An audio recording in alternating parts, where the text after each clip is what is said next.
Baruipur new Indian মাঠে সহস্র কণ্ঠে গীতা পাঠ। গীতা হিন্দুদের একটাই জীবন দর্শন।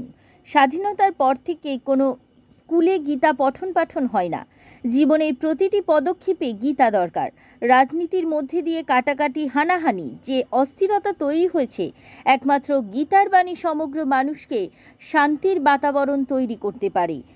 কে কোন ধর্ম, কে কোন জাত সেটা না, সমস্ত সনাতন ধর্মীর মানুষের উদ্দেশ্যে এই গীতা পাঠ।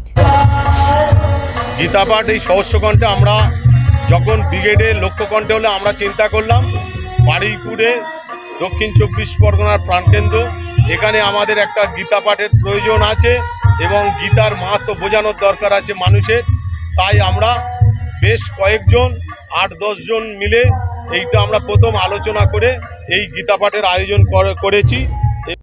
এখানে কোনো রাজনীতি নয়, গীতার বিশ্লেষণ, শ্রীকৃষ্ণ আর অর্জুনের কথোপকথন। গীতার মাধ্যমে হিন্দুদের একত্রিত করার বার্তা। গীতাকে রাষ্ট্রীয় গ্রন্থ হিসাবে প্রতিষ্ঠা করার জন্য এই গীতা পাঠ। মৃন্ময় নস্করের রিপোর্ট, জেলার বার্তা।